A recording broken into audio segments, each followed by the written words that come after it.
This group of parents have derived strength from coming together regularly to support and share experiences on how to deal with and ensure the well-being of their special needs children. For them, for their education, for their health, for acceptance and all that. This shouldn't be the responsibility of parents. It should be the government absorbing citizens of the country into the everyday life of that nation. Bisalami Alade is a mother whose child has special needs.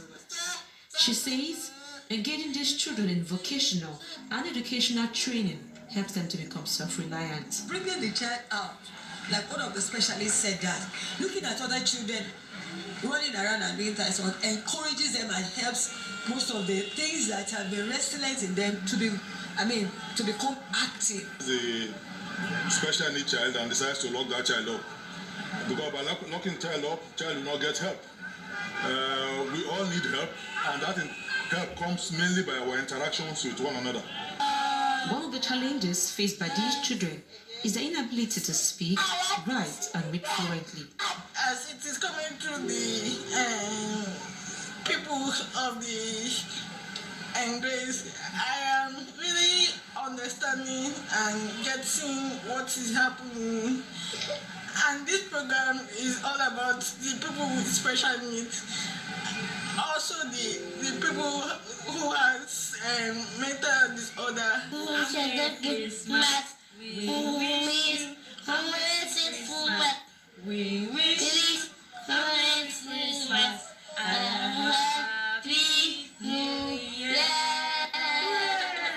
Genetic disorder, pre- and perinatal problems such as birth trauma, injuries, and accidents are the main contributors to childhood impairment. Celestina Iria, CVC News, Abuja. Let's bring in founder of Engraced Children, Bibi Yinkere, to talk more about this issue. It was big news earlier this year when the amended Disability Act was signed into law by Mr. President. Chief amongst the provision of this particular act is to rework public infrastructure in such a way that it will be convenient for people with special needs in the next 5 years. Just how much work do you think has begun in this regards? So far, I don't think much has been done because for those of us who are parents of these children, it starts from, childhood, from infancy. We talk about people going to public places and all that, being able to access public buildings. Those are people who have even attained a certain level. But how do you manage a child living with special needs from age 2, for instance, to age 5? So I don't think all that has been put into consideration. So it's one thing for government to implement this particular law and make policies available to achieve it. Help us understand what the role of the citizenry is from your experience in relating with children of this nature. Okay, basically we do a lot of advocacy because even me, before I had my daughter, I didn't know anything about special needs. Occasionally I will hear, okay, it's World Down Syndrome Day, and I'll see them like dancing on TV, but it didn't mean anything to me, and I didn't know that there was more to it than that. But you see, when I walk with my daughter on the streets, people look at me, they feel sorry, you see that look of pity and all that. They really don't know. They really don't know anything about this condition. So the first thing is educate people about it.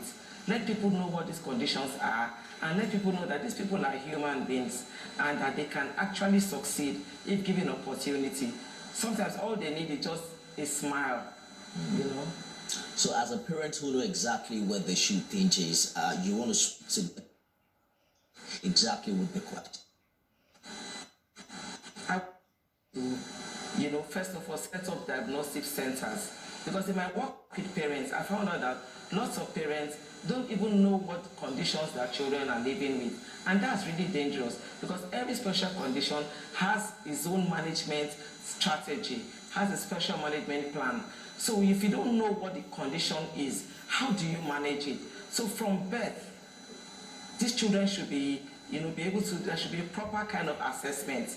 So that's very important, and it's the responsibility of the government to put that in place. And beyond the diagnosis, there's the medical issue and there is the educational issue. These things go a long way in the development of the child. So special needs education in Nigeria should be affordable. Right now it is private sector driven, and it's really, really on the high side.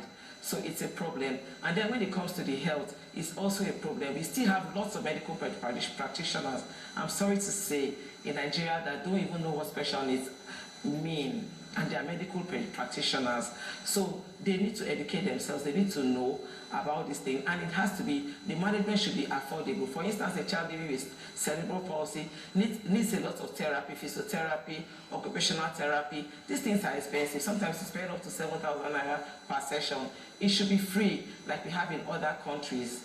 It's some good work you're doing with children with special needs, and we wish you all the best. Founder Embrace Children, Bibi Yinkere. Thank you for talking to us.